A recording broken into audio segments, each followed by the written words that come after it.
Diaphragm wall. तो दोस्तों, diaphragm walls are one of the most important technologies of special foundation engineering. ये जो diaphragm wall है वो फाउंडेशन इंजीनियरिंग की एक बेहतरीन टेक्नोलॉजी में से एक है।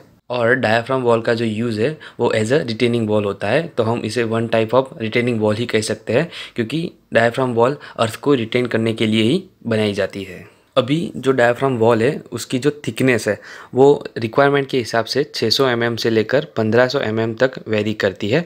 और डायफ्राम वॉल जो है वो अलग अलग सेगमेंट में कंस्ट्रक्ट की जाती है और हर एक पर्टिकुलर सेगमेंट को पैनल बोलते हैं। और उस पैनल की जो विड्थ है वो 2000 से लेकर 3500 mm यानी कि 2 मीटर से लेकर 3.5 मीटर तक होती है। और उस जो पैनल है उसकी जो डेप्थ है वो 60 मीटर तक या फिर उससे भी ज़्यादा हम कंस्ट्रक्ट कर सकते हैं। तो चलिए देखते हैं डायफ्राम वॉल कंस्ट्रक्शन कौन सी मशीनरी यूज़ होती है और किस तरह से डायफ्राम वॉल कंस्ट्रक्ट की जाती है। So my name is Dhruv Prajapati and welcome to my YouTube channel.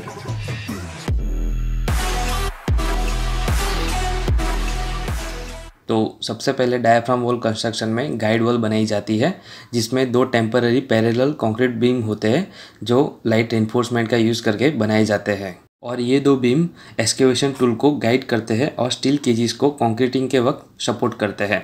Guide wall की डायमेंशन और जो शेप है वो सरफेस सॉइल के नेचर के हिसाब से चेंज होती है, पर 2 बीम के बीच में जो स्पेस है वो डायफ्राम वॉल की थिकनेस से 5 सेंटीमीटर ज़्यादा रखी जाती है और उसकी जो डेप्थ है वो 1 मीटर से लेकर 2 मीटर तक होती है।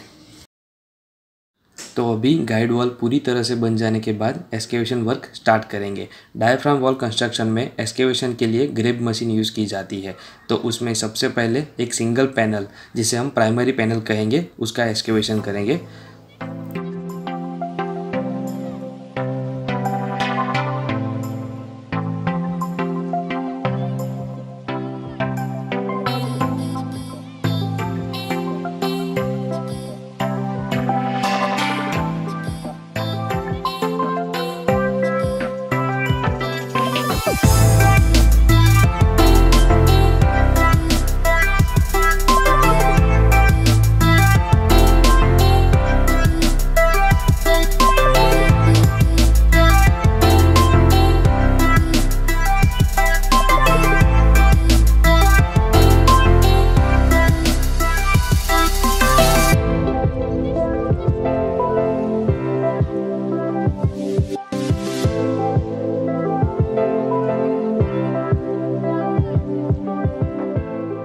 अभी जो एक्सकेवेटेड ट्रेंच है वो फर्दर एक्सकेवेशन के वक्त या फिर रीइंफोर्सिंग के वक्त कलेप्स हो सकता है, तो उसको रोकने के लिए ट्रेंचेस के अंदर सॉइल को सपोर्ट करने के लिए बेंटोनाइट स्लरी या फिर पॉलीमर स्लरी ऐड की जाती है। तो यहाँ पे आपको दिख रहा है बड़े से टैंक में पानी भरा हुआ है और उसके अंदर पॉलीमर पाउडर मिला रहे हैं, जिससे ये पॉलीमर मड बन जाएगा और बाद में इसको पाइप के थ्रू ट्रेंचेस में डाला जाएगा।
तो अभी एक्सकेवेटेड ट्रेंच की डेप्थ जानने के लिए रस्सी के एंड पर वेट लटका के उसको ट्रेंच के अंदर आखिर तक जाने देंगे, तो पता चल जाएगा कि ट्रेंच कितने मीटर तक एक्सकेवेट हुआ है और अभी कितने मीटर तक एक्सकेवेट करना बाकी है।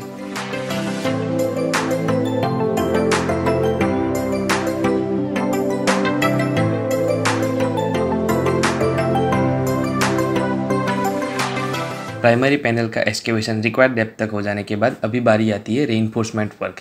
तो रेइनफोर्समेंट वर्क में जो स्टील केज बनाया जाता है उसकी साइज़ भी प्राइमरी पैनल का एक्सकेवेटेड ट्रेंच है उसकी साइज़ यानी कि उसकी विड्थ और डेप्थ जितनी ही होती है। और यहाँ पे रेइनफोर्समेंट वर्क में जो कवर ब्लॉक्स यूज़ किए जाते हैं वो होते हैं सर्कुलर कवर ब्लॉक्स जो फ्रीली रोल कर सकते हैं। तो जब इन केजेस को एक्सकेवेटेड ट्रेंचेस में इंस्टॉल किया जाता है तब ये कवर ब्लॉक्स अर्थ सरफेस के ऊपर रोल होते हैं और केज आसानी से ट्रेंच के अंदर उतर जाता है। और इन स्टील केजेस में ऊपर की तरफ इस तरह से हुक बनाए जाते हैं जिसके थ्रू क्रेन से इन्हें लिफ्ट कर सके और ट्रेंचेस में इंस्टॉल कर सके।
स्टील केज इंस्टॉल हो जाने के बाद अब आता है स्टॉपर इंस्टॉलेशन। तो स्टॉपर एक तरह से सीट पाइल होती है जिसको केज के दोनों तरफ इंस्टॉल किया जाता है।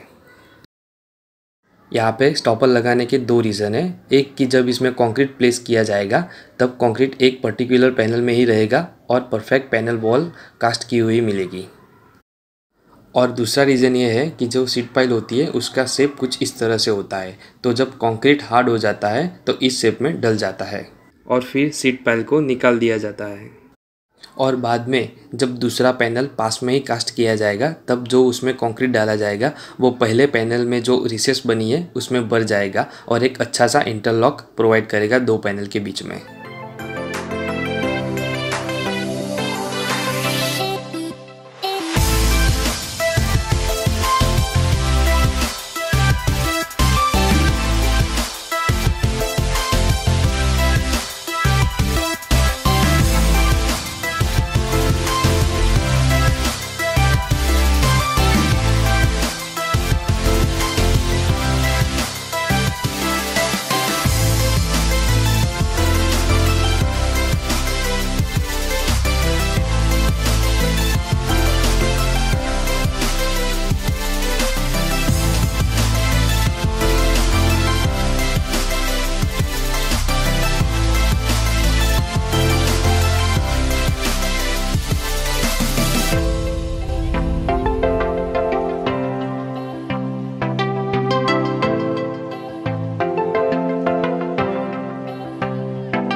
सीट पाइल इंस्टॉल हो जाने के बाद अब आता है कंक्रीट प्लेसिंग वर्क। पर यहाँ पे इस वीडियो में बस इतना ही।